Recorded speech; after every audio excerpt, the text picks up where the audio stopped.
Who did you cheat on with me? Why'd you cheat on me? Bro's XP wasn't even low. Bro's XP was non-existent. Insurance gives a holder a single day to recover in case of ill. Ooh. The class points earned by the top 3 groups will be transferred from the years of the bottom 3 groups. That's wild. Okay, some interesting rules. This is like watching Jujutsu Kaisen. People aren't going to read this, and they're going to be like, it's just them on an island. There's no complexity to it. Because I didn't want to read. I believe in him to go find 6 million points just to fuck with her, to be honest. Hey. What the fuck?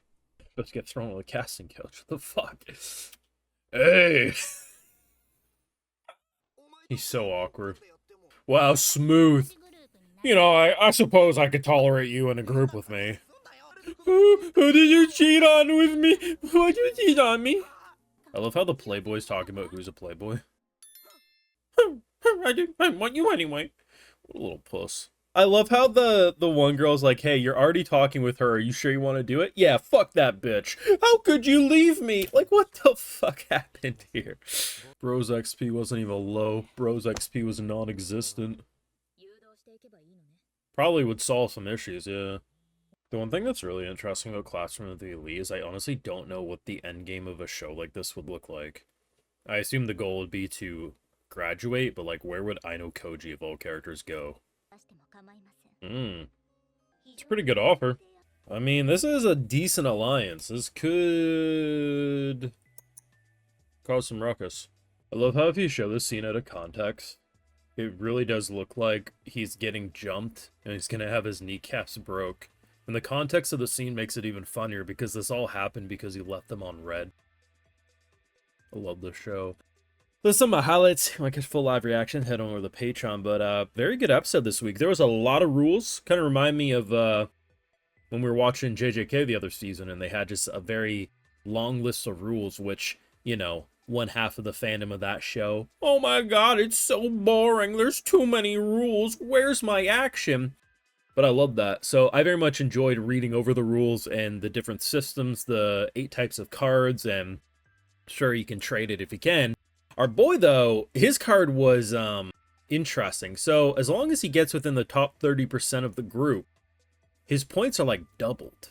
The issue is if he's not, he gets a lot more negative. So, you know, given the situation, certain groups are definitely enticing. This one in particular says, hey, you join up with us, we get to this class, we'll give you 20 mil, you can join with us. It's not a bad option if you take it just for what it is, but he clearly has other ideas in mind. I mean, Horikita literally says to him that it would make sense for him to go at it alone and aim for the very top.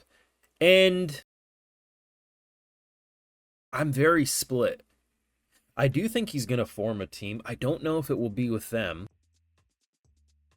Because also, he does have that penalty, right? I mean, people might look at what he's been doing recently and say, you know what? It's worth the risk. Yes, if we're lumped together with him and we don't get him the top 30%, that's an issue. However, you also get a massive benefit, you know, not only because you have one of the, you know, standout students, you also have someone who could maybe double their points. I think it would be super interesting, and I think in terms of the narrative, the most fascinating option is either he does it alone or with a single person. So the team of 2 or something like that.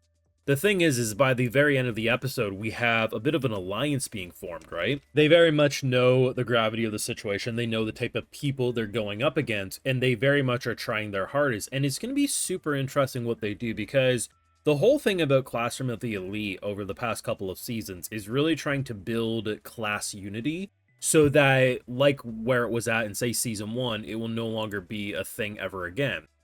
And, you know, one of the problems that these two are dealing with is, you know, someone has a crush on someone else and they don't have the ability to properly communicate feelings. And in return, if, you know, Ike isn't at his best, then that could cause issues for whoever's team it is. And the whole thing is like, we're trying to prevent people from being expelled. And it costs, I believe, 1 million points to save someone, right?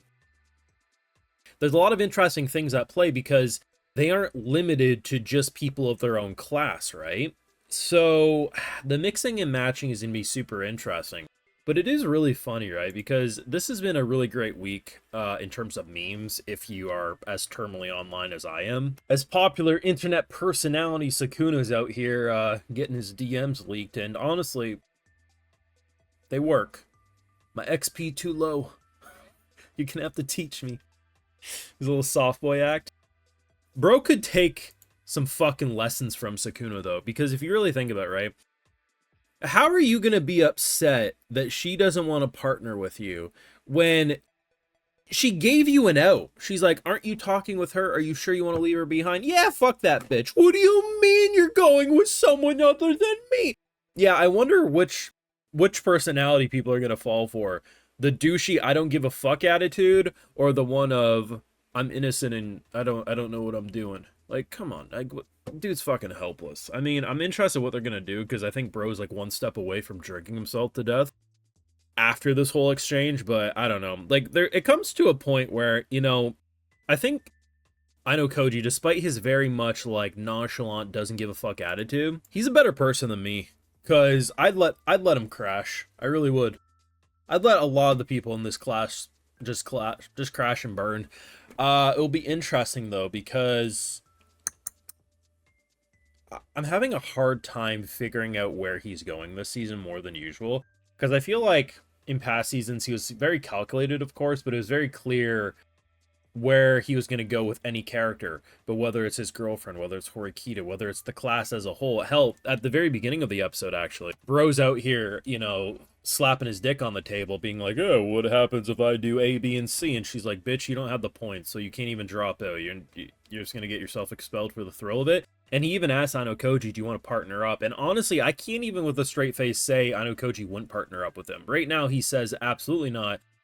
But it's Ayanokoji. He could figure out a way to utilize this, right? I don't know. It's a good episode, though. It's very simple. It's kind of the debriefer episode. It gets you up to speed with the rules.